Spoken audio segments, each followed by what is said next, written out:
ஓம் சாந்தி 7/2/2025 காலை முரளி. ஓம் சாந்தி. பாப்தாதா மதுபன். சிவத்தந்தையே பிரம்மா தந்தையோட உடல் அவதரித்து நமக்காக ஆசிரியராகி பாடம் எடுக்க வந்திருக்கிறார். நம்மளாம் இறைமானவர்கள் மிக கவனமாக ஆத்மா அபிமானி நிலையிலேருந்து இந்த முரளியை நம்ம கேட்கலாம். பாபா சொல்கிறாங்க, இனிமையான குழந்தைகளே, நீங்கள் நடமாடும் போதும் சுற்றி வரும்போதும் நினைவில் இருப்பதற்கான பயிற்சியை செய்ய வேண்டும்.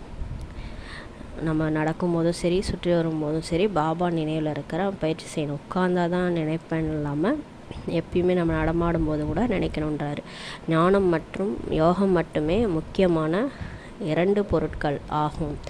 முக்கியமானதே ஞானம் மற்றும் பாபா நினைக்கிறது, யோகம் சொல்கிறாரு. யோகம் என்றால் நினைவில் மற்றும் தொடர்பில் இருப்பது. யோகானாலே பாபா நினைக்கிறது, அவருடைய தொடர்பில், அவர் கனெக்ஷனில் எப்பயுமே இருக்கிறதுன்றார். கேள்வி: புத்திசாலி குழந்தைகள் எந்த வார்த்தையை வாயினால் பேச மாட்டார்கள்? பதில்: எங்களுக்கு யோகத்தில் இருப்பதை கற்றுக் கொடுங்கள் என்று புத்திசாலி குழந்தைகள் சொல்ல மாட்டார்கள். தந்தையை நினைவு செய்வதற்கு கற்றுக்கொள்ள வேண்டுமா என்ன? இது கற்பதற்கும் கற்றுக்கொள்வதற்குமான பாடசாலையாகும். நினைவு செய்வதற்காக என்றே அமர வேண்டும் என்பது இல்லை. நீங்கள் காரியங்களை செய்து கொண்டே தந்தையை நினைவு செய்வதற்கான பயிற்சி செய்ய வேண்டும். யாராவது அப்பாவை நினைக்க யோகா செய்வாங்களா? உட்காந்து யோகா பண்ணணும் அப்படிலாம் அவசியம் இல்லைன்றதை புத்திசாலி குழந்தைகள் புரிஞ்சு வச்சுருப்பாங்க. அதனால் இங்கே இது கற்பதற்கான பாடசாலை தான் இது. அதனால் இங்கே வந்தால் நம்ம ஞானம் கேட்கணும், பாபா நினச்சிக்கிட்டே ஞானம் கேட்கணும். காரியங்கள் செய்தாலும் நம்ம பாபா தான் நினைக்கணும், அந்த பயிற்சி செய்யணும்னு சொல்கிறாரு. ஓம் சாந்தி. இப்போது ஆன்மீக தந்தை ஆன்மீக குழந்தைகளுக்கு புரிய வைக்கிறார். குழந்தைகள் அறிவார்கள். ஆன்மீக தந்தை இந்த ரதத்தின் மூலமாக நமக்கு இப்போ புரிய வச்சிட்ருக்கிறாரு. இப்போது குழந்தைகள் ஆகிவிட்டோம் என்றால் எனக்கு பாபாவை நினைவு செய்வதற்கு கற்றுக் கொடுங்கள் என்று தந்தைக்கோ அல்லது யாராவது சகோதரன் அல்லது சகோதரிக்கோ சொல்வதென்பது தவறாகும்ன்றார் பாபா. அதாவது யோகா கற்றுக் கொடுங்க. சிலர் எனக்கு யோகா பண்ண தெரியல, யோகா கற்றுக் கொடுங்க அப்படின்னு கேட்குறாங்க. ஒரு அப்பாவை நினைக்கிறதுக்கு, அன்பாக ஒரு அப்பாவை நினைக்கிறதுக்கு நீங்கள் யோகா கற்றுக் கொடுங்கன்னு சொல்லலாமா? வெளியில் தான் நம்ம போயிட்டு யோகாலாம் செய்ய சொல்கிறாங்க. அந்த ஹட யோகாலாம் பார்த்திங்கன்னா மூச்சு பயிற்சி அதெல்லாம் கற்றுக் கொடுப்பாங்க. இது அப்பாவை அன்பாக நினைக்கிறது. அதாவது நான் ஆத்மா, இந்த உடல் அல்ல அப்படின்னு புரிஞ்சுக்கிட்டு, பரமாத்மா சிவன் அவர் புள்ளியாக இருக்கிறாரு, அவர் என்னுடைய அப்பா, நான் கூப்பிட்டா வந்துடுவார், எனக்கு எல்லா ஹெல்ப்பும் பண்ணுவார், அந்த மாதிரி அன்பாக அவரை நினைக்க சொல்கிறாரு. நீங்கள் ஒன்றும் சின்ன பெண் குழந்தைகள் கிடையாது இல்லையான்னு சொல்கிறாரு. இதையோ நீங்கள் அறிவீர்கள். அதாவது ஆத்மா என்பது முக்கியம், அதுவும் அழிவில்லாதது, சரீரம் அழியக்கூடியது. இது நமக்கே தெரியும். சரீரம் அழிஞ்சிரும், ஆத்மா அழியாது அப்படின்றது தெரியும். ஒரு உடல் விட்டு இன்னொரு உடல் எடுத்து நடிக்குது, இது எல்லாமே நமக்கு தெரியும்னு சொல்கிறாரு. பெரியதோ ஆத்மா தான் இல்லையா? அஞ்ஞான காலத்தில் நாம் ஆத்மா, இந்த சரீரத்தின் மூலம் நாம் பேசுகிறோம் என்ற இந்த ஞானம் யாருக்குமே இருப்பதில்லை. இப்போ நம்மளும் முன்னாடி அஞ்ஞான காலத்தில் எப்படி இருந்தோம்? நம்பிக்கை ஆகிறதுக்கு முன்னாடி சாதாரணமாக நம்ம இந்த சரீரத்தின் மூலமாக நம்ம ஆத்மா பேசுகிறோன்றதை தெரிஞ்சிக்கல. நம்ம தான் இந்த சரீரம்னு நினச்சிக்கிட்டு இருந்தோம்.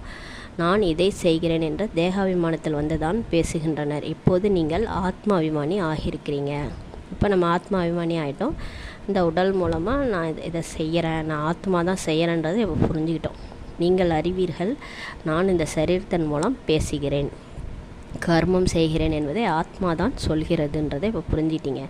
ஆத்மா என்பது ஆணாகும். பாபா புரிய வைக்கிறார். இந்த வார்த்தை அதிகமாக சொல்லப்படுகிறது. என்னை யோகத்தில் இருக்க வையுங்கள் என சொல்கின்றனர். முன்னால் ஒருவர் அமர்கிறார் இந்த சிந்தனையோடு, அதாவது நாமும் பாபா நினைவில் அமர்வோம், இவரும் கூட அமரட்டும். இப்போ நம்ம உட்காரோன்னா நமக்கு முன்னாடி உட்கார்றவங்கள நம்ம நினைக்கிறோம், நம்ம பாபா நினைவில் உட்காரோம், அவங்களும் இந்த மாதிரி உட்காரணுன்ட்டு. இப்போது பாடசாலை ஒன்றும் இதற்காக இல்லை. பாடசாலையோ படிப்பதற்காகவே இருக்கிறது. இப்போ ஸ்கூல்னால் என்ன, படிக்க தானே இருக்கும். அதான் பாபா சொல்கிறார், இங்கேயும் வந்தால் நீங்கள் படிக்கிறதுக்காக தான் இது பாடசாலை, மற்றபடி இங்கே அமர்ந்து கொண்டு நீங்கள் நினைவு செய்து கொண்டிருக்க வேண்டும் என்பதெல்லாம் இல்லை சொல்கிறாரு. பாபாவை புரிய வைத்துள்ளார். உட்காந்து நினைவு செய்யணும்னு அவசியம் இல்லை. நடமாடும் போதும், சுற்றி வரும்போதும், அமரும் போதும், எழுந்திருக்கும் போதும் தந்தையை நினைவு செய்யுங்கள். காரியம் செய்து கொண்டே நினைவு செய்யுங்கள்ன்ட்டு சொல்கிறாரு. அப்போ உட்காந்தே இருக்கணும்னா 3 நாளும் நம்ம உட்காந்துருக்க முடியுமா? எந்த வேலையும் செய்யாமல். அதனால் வேலைகள் செஞ்சுட்டு கைகள் காரியங்கள் செஞ்சுருந்தாலும் பாபா புத்தி, பாபா நினைவில் இருக்கணும். இதற்கென்று விசேஷமாக அமர்ந்திருக்க வேண்டும் என்ற அவசியமே கிடையாது. இப்படி சிலர் சொல்கிறாங்க, ராம் ராம் என்று சொல்லுங்கள். ராம் ராம் என்று சொல்லாமல் நினைவு செய்ய முடியாதா என்ன சொல்லி பாபா கேட்குறாரு. நடமாடும் போதும் கூட நினைவு செய்ய முடியும். நீங்களோ கர்மம் செய்யும் போது கூட நினைவு செய்ய முடியும். நம்மளா கர்ம யோகி இல்லையா? அதனால் வேலை செஞ்சுட்டு இருந்தாலும் பாபா பாட்டு கேட்டுட்டு, பாபா மனசில் நினச்சிட்டு நம்ம மட்டும் பாபா நினைவிலே அந்த காரியங்களை செய்யலாம். நாயகி நாயகன் ஒன்று விசேஷமாக அமர்ந்து கொண்டு ஒருவரை ஒருவர் நினைவு செய்ய மாட்டார்கள். இப்போ நாயகன் நாயகி இருக்காங்கன்னா உட்காந்தேவா நினைவு செய்கிறாங்க. இங்கே ஒருத்தவங்க அங்கே ஒருத்தவங்க எங்கேயோ இருந்தாலும் நினைவு செய்கிறாங்க இல்லையா, அப்படிதான்றார். வேலை மற்றும் தொழில்கள் முதலிய அனைத்தையும் நீங்கள் செய்யணும். அனைத்தையும் செய்தவாறே தன்னுடைய நாயகனை நினைவு செய்து கொண்டே இருங்கள். அவரை நினைவு செய்வதற்காக என்றே எங்காவது சென்று அமர்ந்து கொள்ள வேண்டும் என்பதெல்லாம் இல்லை சொல்கிறாரு. உட்காந்து என்னை நினைக்கணும்னு அவசியம் இல்லை, காரியங்கள் செய்துக்கிட்டே நீங்கள் செய்யணுன்றார். குழந்தைகள், நீங்கள் பாடல் அல்லது கவிதைகள் முதலியன சொல்கிறீர்கள் என்றால் பாபா சொல்கிறார், இது எல்லாம் பக்தி மார்க்கத்தினுடையவை. சாந்தி தேவா என அழைக்கும் செய்கிறாங்க என்றால் அதுவும் பரமாத்மாவையே தான் நினைக்கின்றனர் சொல்கிறார் பாபா, கிருஷ்ணரை அல்ல. சாந்தி தேவான்னு கூப்பிட்றாங்கன்னா பரமாத்மாவை தான் கூப்பிட்றாங்க, கிருஷ்ணரை கிடையாதுன்றாரு. ட்ராமாவின் அனுசாரம் ஆத்மா அசாந்தியாக இருக்கிறது, அதனால் தந்தையை அழைக்கிறது. அதனால் தான் சாந்தி தேவான்னு கூப்பிடுது. ஏனென்றால் சாந்தி, சுகம் மற்றும் ஞானத்தின் கடலாக இருப்பவர் அவர். ஞானம் மற்றும் யோகம் என்பவை முக்கியமான வேறு விஷயங்கள் சொல்கிறார் பாபா. முக்கியமானது ஞானம், யோகம். ஆனால் அந்த ரெண்டுமே வேறன்றாரு. யோகம் என்றால் நினைவு, கனெக்ஷன், பாபாவை நினைக்கிறது. அவர்களுடைய அடயோகம் முற்றிலும் வேறாகும். உங்களுடையது ராஜயோகம், பாபாவை நினைவு செய்ய வேண்டும், அவ்வளவுதான் சொல்கிறாரு. தந்தை மூலம் நீங்கள் தந்தை அறிந்து கொள்வதால் சிஷ்யின் முதலிடை கடை பற்றி அறிந்து கொண்டு விட்டீர்கள். இப்போ பாபாவை நம்ம தெரிஞ்சுக்கிட்டதுனால பாபா யார், சிருஷ்டி சக்கரம் எல்லாத்தையும் புரிஞ்சுக்கிட்டோம். உங்களுக்கு அனைத்தை காட்டிலும் அதிகமான குஷியோ இதுதான். அதாவது நமக்கு பகவானே படிப்பிக்கிறார். இதுதானே நமக்கு கடவுளே பாடம் எடுக்கிறாரு. முதலில் பகவானுடைய முழுமையான அறிமுகம் கூட இருக்க வேண்டும். முதல்ல யாராக இருந்தாலும் ஃபஸ்ட்டு கடவுள் யாருன்றதை புரிய வைக்கணும். இது போலவோ முன்பு, அதாவது அப்படி ஆத்மா நட்சத்திரமாக உள்ளதோ அதுபோல் பகவானும் நட்சத்திரமாக உள்ளார் என்பதை ஒருபோதும் அறிந்திருக்கவில்லை. முன்னாடி நமக்கு தெரியாது, நாமும் நட்சத்திரம் பாபாவும் நட்சத்திரம் போல இருக்காருன்ட்டு. அவரும் கூட ஆத்மா தான், ஆனால் அவர் பரமாத்மா, சுப்ரீம் ஆத்மா என சொல்லப்படுகிறார். அவர் ஒருபோதும் மறுஜென்மமோ எடுப்பதில்லை. அவர் பிறப்பிறப்பில் வருவதில்லை என்பதெல்லாம் பிறப்பிறப்பில் வருகிறார் என்பதெல்லாம் கிடையாது. அவர் பிறப்பிறப்பில் வராருன்னெலாம் கிடையாது. அவர் பிறப்பிறப்பில் வரதில்லை. அவர் புனர்ஜென்மம் எடுப்பதில்லை. நான் எப்படி வருகிறேன் என்று அவர் தாமே நமக்கு புரிய வைக்கிறார். திருமூர்த்தி பற்றிய மகிமையும் பாரதத்தில் தான் பாடப்பட்டிருக்கிறது. திருமூர்த்தின்றது பிரம்மா விஷ்ணு சங்கரின் சித்திரத்தையும் காட்டுறாங்க. சிலர் சிவ பரமாத்மாய நமக என்று தான் சொல்கின்றனர் இல்லையா. அந்த உயர்ந்திலும் உயர்ந்த தந்தையை மறந்து விட்டுள்ளனர். கடவுளே மறந்துட்டாங்க. காடுன்றவர் ஜென்ரேட்டர், ஆப்ரேட்டர், டெஸ்ட்ரக்டர். பிரம்மா மூலமாக ஸ்தாபனை, விஷ்ணு மூலமாக பாலனை, சங்கரன் மூலமாக விநாசம் சொல்கிறாங்க. ஆனால் மூலமாக யார் பண்ணுறது? கடவுள் தானே. அவரை மறைச்சிட்டாங்க. திருமூர்த்திக்கு மட்டும் சித்திரத்தை கொடுத்து விட்டனர். மேலே சிவபாபாவோ கண்டிப்பாக இருந்தாக வேண்டும். இதன் மூலமாக அவர்களுடைய படைப்பாளர் சிவபாபா என புரிந்து கொள்வார்கள். படைப்பிடம் இருந்து ஒருபோதும் ஆசி கிடைக்காது. இப்போ படைப்பிட்டால் நமக்கு எந்த ஆசையும் கிடைக்காது. நீங்கள் அறிவீர்கள், பிரம்மாவிடமிருந்து எந்த ஒரு ஆசையும் கிடைப்பதில்லை. நீங்கள் அறிவீர்கள், பிரம்மாவிடமிருந்து எந்த ஒரு ஆசையும் கிடைப்பதில்லை. விஷ்ணுவுக்கோ வைரம் வைடூரியங்களால் ஆன கிரீடம் உள்ளது இல்லையா. விஷ்ணுவுக்கு வைரம் வைடூரியங்களால் கிரீடம் இருக்குது. சிவபாபா மூலம் ஒன்றுக்கும் உதவாத நிலையிலிருந்து பெரும் மதிப்பிற்குரியவராக ஆகியிருக்கிறார். அந்த விஷ்ணுவாக இருந்தவர் தான் சிவபாபா மூலம் தான் அப்படி ஆகியிருக்கிறார். சிவனுடைய சித்திரம் இல்லாதனால் அனைத்துமே குறையுள்ளதாக ஆகிவிடுகின்றது. இப்போ சிவபாபா யாருன்னு தெரியாதனால தான் இவ்வளோ குறையாக இருக்கின்றாரு. உயர்ந்தவரும் உயர்ந்தவர் பரம்பிதா பரமாத்மா. இது அவருடைய படைப்பாகும். இப்போது குழந்தைகளாகிய உங்களுக்கு தந்தையிடமிருந்து 21 பிரிவுகளுக்காக சொர்க்கத்தின் ஆசி கிடைக்கின்றது சொல்கிறாரு. அங்கே அவர்கள் பிறகும் கூட லௌகீக தந்தையிடமிருந்து ஆஸ்தி கிடைப்பதாக புரிந்து கொண்டிருக்கலாம். இது உங்களுக்கு இப்போது தான் தெரிந்துள்ளது சொல்கிறார் பாபா. ஆனால் இப்போ நம்ம பாபாட்டேருந்து தான் எல்லாமே கிடைக்கிது. ஆனால் நம்ம நினச்சிக்கிறோம் நமக்கு லௌகீக தந்தையிட்டேருந்து கிடைக்குதுன்ட்டு. ஆனால் உண்மையிலே சிவன் தான் எல்லாருக்கும் படியாக இருக்கிறார். அதாவது எல்லையற்ற தந்தையிடமிருந்து உயர்ந்த பலனை அடைந்துள்ளோம். இது உங்களுக்கு இப்போது தான் தெரியும் சொல்கிறாரு. இப்போதைய வருமானம் அங்கே 21 பிறவிகளுக்கு நடைபெறும். அங்கே இது பற்றி தெரியாது. அங்கே நமக்கு எப்படி இந்த செல்வம் கிடைச்சிது, நமக்கு யார் கொடுக்குறாங்க, நம்ம லௌகீக அப்பா தான் கொடுக்குறாங்கன்னு நினச்சிட்டு இருப்போம். ஆனால் இதெல்லாம் நமக்கு தெரியாது. இந்த ஞானத்தை முற்றிலும் அறிந்தே இருக்க மாட்டார்கள் சொல்கிறார் பாபா. இந்த ஞானம் தேவதைகளிடம் கிடையாது, சூத்திரர்களிடமும் கிடையாது. இந்த ஞானம் இருப்பது பிராமணர்களாகிய உங்களிடம் தான் சொல்கிறாரு. இதுவோ ஆன்மீக ஞானம், ஸ்பிரிச்சுவல் என்பதன் அர்த்தத்தை கூட அவர்கள் அறிந்திருக்கவே இல்லை. டாக்டர் ஆஃப் ஃபிலாசபி என சொல்கிறாங்க. டாக்டர் ஆஃப் ஸ்பிரிச்சுவல் நாலேஜ் ஒரு தந்தை மட்டுமேன்னு சொல்லி சொல்கிறாரு. பாபா சர்ஜன் என்று சொல்லப்படுகிறார் இல்லையா. சாது சன்னியாசி முதலானவர்கள் ஒன்றும் சர்ஜன் கிடையாது. அவங்க சர்ஜன் கிடையாது. பாபா தான் சர்ஜன். ஆத்மாவுக்கு ஊசி போடுறாரு. ஞான ஊசி போட்டு வியாதியெல்லாம் சரி பண்ணுறாரு. சாது சன்னியாசிகள்லாம் அப்படி கிடையாது. வேத சாஸ்திரங்கள் முதலியவற்றை படிப்பவர்கள் டாக்டர் என சொல்ல மாட்டார்கள். டைட்டிலும் கொடுத்து விடுகிறார்கள். ஆனால் உண்மையில் ஆன்மீக சர்ஜன் ஒரு தந்தை தான். அவர் ஆத்மாவுக்கு இன்ஜெக்ஷன் போடுறார். அதுவோ பக்தி. அவர்களை டாக்டர் ஆஃப் பக்தி என்ன சொல்ல வேண்டும். பாபா எப்படிலாம் சொல்கிறார். அதாவது சாஸ்திரங்களின் ஞானத்தை கொடுக்கிறார்கள். அதில் எந்த ஒரு பயனும் கிடையாது. கீழே இறங்கி கொண்டே தான் செல்கிறார்கள். ஆக அவர்களை டாக்டர் என்று எப்படி சொல்வார்கள். கீழே இறங்கிட்டே சாஸ்திரங்கள் மூலமாக நம்ம கீழே இறங்கிட்டே போகணும். ஆத்மாவில் பேட்ரி ஒன்றும் சார்ஜ் ஆகலை. அப்போ அவங்கள எப்படி டாக்டர்னு சொல்லுவாங்கன்றாரு. டாக்டரோ நன்மை ஏற்பட செய்கிறார் இல்லையா. இந்த தந்தையோ அழிவில்லாத ஞான சர்ஜனாக இருப்பவர். யோக பலத்தினால் நீங்கள் சதா ஆரோக்கியமானவராக இப்போ ஆகிறீங்க. இதையோ குழந்தைகள் நீங்கள் தான் அறிவீர்கள். வெளியில் உள்ளவர்கள் என்ன அறிவார்கள். அவர் அழிவற்ற சர்ஜன் என சொல்லப்படுகிறார். ஆத்மாக்களில் படிந்துள்ள விகாரங்களின் கரையை நீக்குவது, தூய்மையில்லாதவர்களை தூய்மைப்படுத்தி சத்கதி அளிப்பது, இதற்கான சக்தி பாபாவிடம்தான் இருக்கிறது. அல்மைட்டி பதித்த பாவனர் ஒரு தந்தை மட்டுமே. அல்மைட்டி சர்வ வல்லமை படைத்தவர் என்று எந்த ஒரு மனுஷரையும் சொல்ல முடியாதுன்றாரு. ஆக பாபா எந்த ஒரு சக்தியை காட்டுகிறார். அனைவருக்கும் தமது சக்தியினால் சத்கதி அளித்து விடுகிறார். அவர் doctor of spiritual knowledge, doctor of philosophy என்று ஏராளமான மனிதர்கள் உள்ளனர். நிறைய பேர் இருக்கிறாங்க. Doctor of spiritual knowledge, doctor of ஃபிலாசபின்ட்டு. ஸ்பிரிச்சுவல் டாக்டரோ ஒருவர் தான். ஆக இப்போது பாபா சொல்கிறார், தன்னை ஆத்மான்ட்டு உணர்ந்து தந்தையாகிய என்னை நினைவு செய்யுங்கள், தூய்மையாகுங்கள். நான் வந்திருக்கிறதே தூய்மையான உலகத்தை ஸ்தாபனை செய்வதற்காக. பிறகு நீங்கள் ஏன் தூய்மை இழக்கிறீர்கள். பாபா கேட்குறார். உங்களெல்லாம் மாற்றி கூட்டு போய் சொர்க்கத்தில் விடுறதா நான் வந்திருக்கிறேன். நீங்கள் ஏன் தூய்மை இழக்கிறீங்க. தூய்மையானவர் ஆகுங்கள், தூய்மை இல்லாதவர்களாக ஆகாதீர்கள் சொல்லி பாபா சொல்கிறாரு. அனைத்து ஆத்மாக்களுக்கும் பாபாவின் கட்டளை. இல்லற விவகாரங்களில் இருந்து கொண்டே தாமரை மலருக்கு சமமாக தூய்மையாக இருங்கள் சொல்கிறார் பாபா. பால பிரம்மச்சாரி ஆகுங்கள். அப்போது தூய்மையான உலகத்தின் அதிபதி ஆகிருவீங்க. இத்தனை ஜென்மங்களாக எவ்வளவு பாவங்கள் செய்திருக்கிறீர்களோ இப்போது என்னை நினைவு செய்வதன் மூலம் பாவங்கள் பஸ்மமாகிவிடும். என்ன பாவம் பண்ணாலும் பாபா நினைக்க பூவோடு சேர்ந்த நாரம் மணக்குன்ற மாதிரி நம்ம யாரை நினைக்கிறோமோ அது மாதிரி நம்ம ஆகிடுவோம் இல்லையா. அப்போ அவர் கூட சேர்ந்து நம்மளும் அந்த பாவங்கள் அழிஞ்சு அவரை மாதிரியே சம்ஸ்காரம் நமக்குள்ளார வந்துடும். நம்ம அவரை மாதிரியே மாறிடும். அதை சொல்கிறாரு. மூலவதனத்தில் தூய்மையான ஆத்மாக்கள் தான் வசிக்கிறாங்க. தூய்மை இல்லாதவர்கள் யாருமே அங்கே போக முடியாது. பாருங்கள், முக்தி அடையணும், முக்தி வேணும்னா நம்ம அந்த பாவம்லாம் பாவத்தெல்லாம் அனுபவித்து முடித்தாதான் போக முடியும். பண்ணுறதெல்லாம் அக்கிரமம் அநியாயம். ஆனால் நான் முக்தி அடையணும்னா எப்படி அடைய முடியும். அதான் சொல்கிறாரு.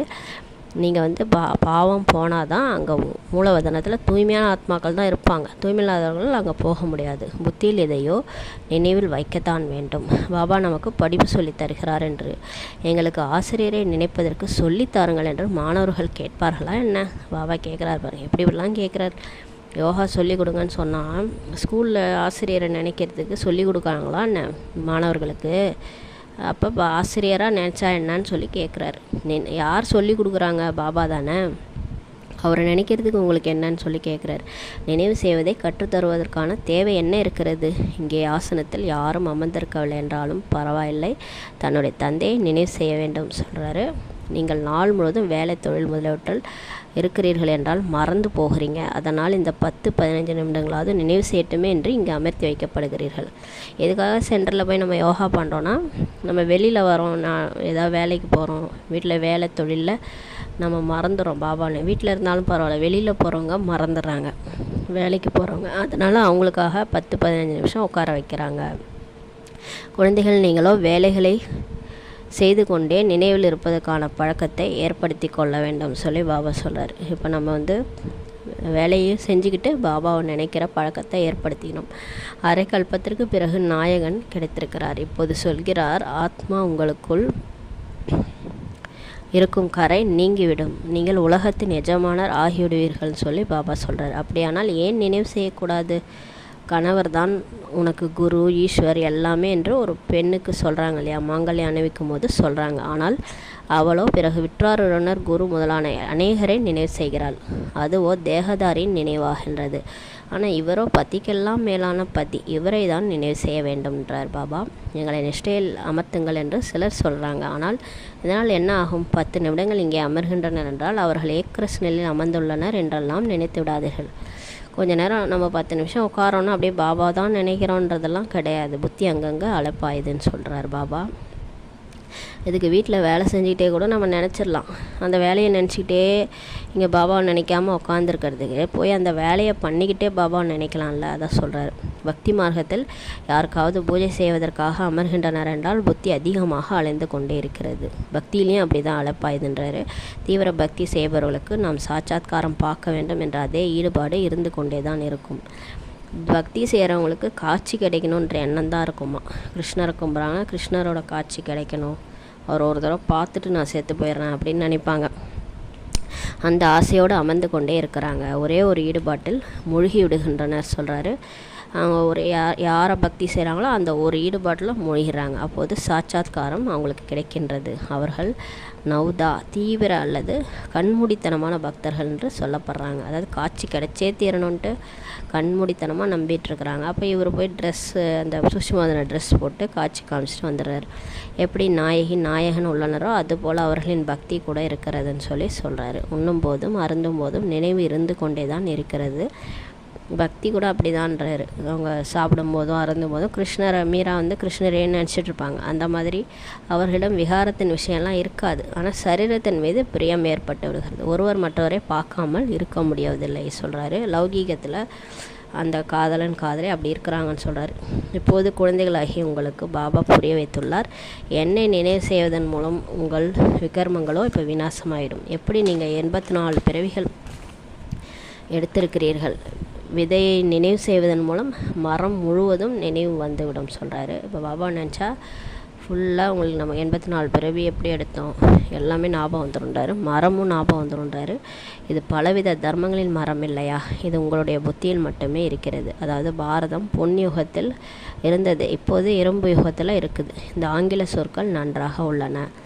அந்த கோல்டன் ஏஜ், அயன் ஏஜ் அது நல்லா இருக்குன்றாரு. அவற்றின் அர்த்தம் நன்கு வெளிப்படுகிறது. ஆத்மா உண்மையான தங்கமாக இருந்துச்சு, அதாவது கோல்டாக இருந்துச்சு. பிறகு அதில் கரைப்படையுது. இப்போது முற்றிலும் பொய்யாக ஆகிடுச்சு. இது அயன் ஏஜ் என சொல்லப்படுகிறது. ஆத்மாக்கள் இரும்பு யுகத்தினராக ஆவதால் சரீரமும் அவங்களுக்கு அவ்வாறே ஆகிடுச்சுன்றாரு. இப்போது பாபா சொல்கிறாரு, நான் பதித்த பாவன், என்னை மட்டுமே நினைவு செய்யுங்கள். நீங்கள் என்னை அழைப்பதே பதித்த பாவனா வாருங்கள் என்று தான் சொல்கிறார் பாபா. நான் கல்பமான வந்து இந்த யுக்தியை சொல்கிறேன். மன்மனாபவ மத்தியாஜிபவ, அதாவது சொர்க்கத்தின் எஜமானராக ஆகுங்கள். எங்களுக்கு யோகத்தில் மிகுந்த போதை வருகிறது, மஜா வருகிறது. நாணத்தில் அந்த அளவு இல்லை என சிலர் சொல்கிறாங்க. அவ்வளோதான், யோகா செய்துவிட்டு இவர்கள் ஓடி போவார்கள் சொல்லி பாபா சொல்கிறாரு. யோகா தான் நன்றாக உள்ளது, எங்களுக்கோ சாந்தி வேண்டும் என சொல்கிறாங்க. நல்லது, பாபாவையோ எங்கு வேண்டுமானாலும் நினைவு செய்யுங்கள். நினைவு செய்தே நீங்கள் சாந்தி தாமத்துக்கு சென்று விடுவீர்கள். இதில் யோகா கற்றுத்தருவதற்கான விஷயமே கிடையாதுன்னு சொல்கிறாரு பாபா. யோகா வேணும்னு கேட்டாங்கன்னா நல்லது, எங்கே வேணாலும் இருந்து பாபா நினச்சாலே போதும், நீங்கள் பரந்தாமத்துக்கு வந்துடுவீங்க. மற்றபடி ஞானம் நம்ம தெரிஞ்சுக்கிட்டா தான் நம்ம சொர்க்கத்துக்கு வர முடியும். தந்தையை நினைவு செய்ய வேண்டும். இது போல் அநேகர் இருக்கிறாங்க. சென்டர்களில் சென்று அரை அல்லது 3/4 மணி நேரம் அமர்ந்து கொள்கின்றனர். எங்களை நிஷ்டையில் அமர்த்துகள் என்றோ, பாபா எங்களுக்கு நிஷ்டையின் ப்ரோக்ராம் தந்துள்ளார் என்றோ சொல்வாங்க. இங்கே பாபா சொல்கிறார், நடமாடும் போதும் சுற்றி வரும்போதும் நினைவிலேயே இருங்கள். அப்படி இல்லை எனில் அமர்வது நல்லது. இப்போ நீங்கள் நடக்கிற வேலை இல்லை, சுற்றி வர வேலை இல்லைன்னா உட்காந்து யோகா பண்ணுங்கள். பாபா தடை சொல்வதில்லை. இரவு முழுவதும் வேண்டுமானாலும் கூட அமருங்கள். ஆனால் இரவு மட்டும்தான் நீங்கள் நினைவு செய்யணும் என்று இருந்து விடக்கூடாது. அதாவது அமிர்த வேலையில் எழுந்து நினைவு செய்கிறோம், அப்புறம் அப்போ மட்டும் நினைவு பண்ணால் போதும், மற்ற நேரம்லாம் நம்ம மறந்துடுறது பாபாவை. அப்படி இருக்கக்கூடாது. வேலைகளை செய்து கொண்டும் கூட நினைவில் இருப்பதற்கான பழக்கத்தை ஏற்படுத்தி கொள்ள வேண்டும். நம்ம கர்மயோகின்றதுனால உட்காந்தேவும் இருக்க முடியாது. நம்ம நடந்தாலும் சுற்றினாலும் வேலைகள் பார்த்துக்கிட்டே பாபாவை புத்தியில் வச்சுக்கிட்டே வேலைகள் செய்யும்போது மஜாவாக இருக்கும். வேலைகள் செய்கிறதும் நமக்கு தெரியாது. ஆத்ம உணர்வில் சோல் கான்ஷியஸில் நம்ம வேலை செய்யும்போது அது நம்ம செய்பவர்ன்ற மாதிரி ஒரு நினைவு வந்துடும். அப்போ நம்ம களைப்பு தெரியாதுன்றாரு. இதில் மிகுந்த முயற்சி இருக்கிறது. புத்தி அடிக்கடி வேறு பக்கம் ஓடி வருகின்றது. ஆனால் இதில் ரொம்ப முயற்சி இருக்குன்றாரு. ஏன்னா உழைப்பு போடணும், ஏன்னா புத்தி அடிக்கடி ஓடி நழிவிடுதுன்றாரு. பிரம்மா பாபாவுக்கே அப்படி தான் இருந்திருக்குது, சாப்பிடும் போதே மறந்துடுறேன்றாரு. அப்போ நமக்கும் அப்படி தான் இருக்குது. பக்தி மார்க்கத்திலும் கூட புத்தி வெளியில் ஓடி விடுகின்றது, பிறகு தனக்கு தானே குட்டு வைத்து கொள்கின்றனர். உண்மையான பக்தர்கள் பற்றி இவ்வாறு தான் பேசப்படுகிறது. உண்மையான பக்தர்கள் எங்கேயாவது அலப்பாஞ்சுன்னா தன்னைத்தானே கொட்டிக்குவாங்களாம். ஆக எங்கேயும் கூட தனக்குத்தானே இதுபோல் பேசி கொள்ள வேண்டும். பாபாவை ஏன் நினைவு செய்யவில்லை? நினைவு செய்யவில்லை என்றால் உலகத்தின் எஜமானராக எப்படி ஆவீர்கள்? பாபா கேட்குறாரு. நாயகி நாயகனோ பெயர் வடிவத்தில் சிக்கி கொண்டிருக்கின்றனர். இங்கோ நீங்கள் தங்களை ஆத்மா என உணர்ந்து தந்தையை நினைவு செய்கிறீர்கள். நாம் ஆத்மா இந்த சரீரத்திலிருந்து வேறாக இருக்கிறோம். சரீரத்தில் வருவதால் கர்மம் செய்ய வேண்டியுள்ளது. அநேகர் இது போலவும் உள்ளனர். எங்களுக்கு காட்சி கிடைக்க வேண்டும் என சொல்கின்றனர். பாபா சொல்கிறாரு, பிகேஸே இந்த மாதிரி இருக்காங்க, என் காட்சி கிடைக்கணுன்ட்டு சொல்கிறாங்களாம். இப்போது என்ன காட்சி பார்ப்பார்கள்? அவரோ புள்ளியாக இருக்கிறார் அல்லவா? சரி, என்ன காட்சி தான் உங்களுக்கு காட்டுறது? புள்ளியாக காமிச்சா நீங்கள் நம்புவீங்களா? நல்லது, கிருஷ்ணரை காட்சியாக பார்க்க வேண்டும் என சிலர் சொல்கிறாங்க. கிருஷ்ணரின் சித்திரம் கூட உள்ளது இல்லையா? ஜடமாக உள்ளதை பிறகு சைத்தன்யமாக பார்ப்பீர்கள். இதனால் என்ன நன்மை ஏற்பட்டதுன்னு சொல்லி கேட்குறாரு. சரி, காட்சி பார்க்கறதுனால உங்களுக்கு என்ன இப்போ நன்மை? நீங்கள் என்ன கிருஷ்ணராக ஆக போகிறீங்களா? அவரை மாதிரி மாறணும், அதுக்கான பயிற்சி செய்யணும். சாட்சாத்காரத்தினால் நன்மை எதுவுமே கிடையாது. நீங்கள் பாபாவை நினைவு செய்வீர்களானால் ஆத்மா தூய்மையாகும் சொல்லி பாபா சொல்கிறாரு. அதுக்கு பதிலாக உட்காந்து பாபாவை ஆழமாக நினைவு செஞ்சிங்கன்னா உங்களுடைய ஆத்மா தூய்மையாகும்னு சொல்கிறாரு. நாராயணனின் சாட்சாத்காரம் பார்க்கறதுனால நாராயணராகலாம் ஆகிவிட மாட்டார்கள். காட்சி பார்க்கறதுனாலலாம் அவரை மாதிரிலாம் நம்மளால் ஆக முடியாது சொல்கிறாரு. பயிற்சி பண்ணணும். பிரம்மா பாபா என்ன செஞ்சார் அதை நம்ம செஞ்சால் தான் நாராயணராக ஆக முடியுன்றாரு. நீங்கள் அறிவீர்கள், நம்முடைய நோக்கம் குறிக்கோளோ லட்சுமி நாராயணன் ஆகிறது தான். ஆனால் படிக்காமல் அதுபோல் ஆக முடியாது. யோகா பண்ணாமல் நான் முரளி கேட்காம நம்மளால் எப்படி தேவதை ஆக முடியும்? படித்து திறமசாலி ஆகுங்கள், பிரஜைகளையும் உருவாக்குங்கள். நீங்கள் திறமசாலியாகி மற்றவங்க சொல்லி கொடுத்து பிரஜைகளையும் உருவாக்குங்கள்ன்றார். அப்போது லட்சுமி நாராயணன் ஆயிடுவீங்க. முயற்சியும் வேண்டும் இல்லையா? பாஸ்வித்தானர் ஆக வேண்டும். அப்போது தர்மராஜனின் தண்டனை இருக்காது சொல்கிறாரு. இந்த இனிய குழந்தையும் பிரம்மா நமக்கு துணையாக உள்ளார். நீங்கள் வேகமாக செல்ல முடியும் என்று இவரும் சொல்கிறார். வேகமாக செல்ல முடியும்ட்டு பாபா சொல்கிறாரு. பிரம்மா பாபா சொல்கிறாரு. பிரம்மா பாபாவின் மீதோ எவ்வளவு சுமைகள் இருக்குது. அவருக்கு பாருங்கள், எவ்வளோ 350 பேரை பார்த்துக்கணும், எல்லாரையும் வந்து படிக்க வைக்கணும், எல்லாருக்கும் சாப்பாடு அரேஞ்ச் பண்ணணும், எவ்வளோ சுமைகள் இருக்குது. அவருக்கு எல்லாமே முழு உலகமே அவர் பொறுப்பு தான். அதனால் அவர் வைப்ரேஷன் கொடுக்குற சேவையும் செஞ்சார். அங்கே கூட இருக்கிற அந்த 350 பேர் நமக்கெல்லாம் இப்போ அந்த அளவு கிடையாது. நம்ம என்ன மிஞ்சி எத்தனை பேரையும் நம்ம பாலனை பண்ணுறோம். வீட்டில் இருக்கிற ஒரு 2-3 பேருக்கே நம்ம அழுகிறோம். அவர் வந்து 350 பேரை வந்து பாலனை பண்ணார். அப்போ பாருங்கள் எவ்வளோ சுமைகள், நாள் முழுவதும் எவ்வளோ சிந்தனை செய்ய வேண்டியிருக்குன்னு சொல்லி சொல்கிறாரு. அவர் எவ்வளோ சிந்தனை செய்கிறாரு நாள் முழுதும். நாம் இவ்வளவு நினைவு செய்ய முடிவதில்லை. உணவு உண்ணும்போது கொஞ்சம் நினைவு இருக்கிறது, பிறகு மறந்து போகிறது சொல்கிறார் பாபா. பிரம்மா பாபாவே அவருடைய உதாரணத்தை சொல்கிறார். உணவு உண்ணும்போது கொஞ்சம் நினைவு இருக்குது, பிறகு மறந்துடுது. பாபாவும் நானும் சுற்றி வருகிறோம் என உணர்கிறேன். அவர் உலா வரும்போது சிவபாபாவும் நானும் வரோன்ட்டு நினைக்கிறார். சுற்றி வந்து பாபாவை மறந்து போகிறேன். அப்புறம் சுற்றி வந்து திடீர்னு பார்த்தா பாபாவை மறந்துட்டார். அதுக்கப்புறம் பாபா நினைவே இல்லை. நினைவு நழுவும் பொருள் இல்லையா? அப்படி இந்த பாதரசம் மாதிரி நழிவிடுது நினைவுன்னு சொல்லி சொல்கிறார். அடிக்கடி நினைவு நழிவு சென்று விடுகிறதுன்னு சொல்லி பிரம்மா பாபாவே சொல்கிறாரு. இதில் மிகுந்த முயற்சி இருக்கிறது. பாருங்கள், நாராயணன் ஆகக்கூடியவரே அவருக்கே சொல்கிறாரு, சாதாரண விஷயம் இல்லை நினைக்கிறது, அடிக்கடி நழுவி போயிடுதுன்ட்டு. ஆனால் நம்ம என்ன சொல்கிறோம்? நான் தினந்தோறும் பாபா தான் நினைக்கிறேன், நான் முழு நாளும் பாபா நிலையில் தான் இருக்கிறேன்னு சொல்கிறோம். அதான் சொல்கிறாரு, இதில் மிகுந்த முயற்சி இருக்கிறது சொல்லி சொல்கிறார். நினைவின் மூலம்தான் ஆத்மாவே தூய்மையாகின்றது. அநேகருக்கு கற்றுக் கொடுப்பீர்களானால் உயர்ந்த பதவியை இப்போ அடைவீங்க. யார் நன்றாக புரிந்து கொள்கிறார்களோ அவர்கள் நல்ல பதவி அடைவார்கள். கண்காட்சியில் எவ்வளோ பிரஜைகள் உருவாகிறாங்க. நீங்கள் ஒவ்வொருவரும் லட்சக்கணக்கானவருக்கு சேவை செய்வீர்கள். பிறகு நீங்கள் தங்களின் நிலைப்பாடும் அதுபோல இருக்கணும். கர்மாதி நிலை ஆகிவிடும். பிறகு சரீரமே இருக்காது. எப்போ கர்மங்களை வென்ற நிலை ஆகிடுதோ அப்போ சரீரமே இருக்காதுன்றார். இன்னும் போனால் நீங்கள் புரிந்து கொள்வீர்கள். இப்போது யுத்தம் தீவிரமாக செல்லும். போக போக பாருங்கள், மகாபாரத யுத்தம் தீவிரமாக போகும். பிறகு ஏராளமானவர்கள் உங்களிடம் வந்து கொண்டே இருப்பார்கள். அப்போ சுற்றிலும் இந்த மாதிரி போர் நடக்கும்போது நிறைய பேர் உங்கள் கூட வந்துடுவாங்க. மகிமை கூட அதிகரித்து கொண்டே போகும். கடைசியில் சன்னியாசிகளும் கூட வருவார்கள். பாபாவை நினைவு செய்வாங்க. அவர்களுடைய பாட்டே முக்திதாமம் செல்வதற்கானது தான். அதனால் ஞானத்தையோ பெற்றுக்கொள்ள மாட்டார்கள்.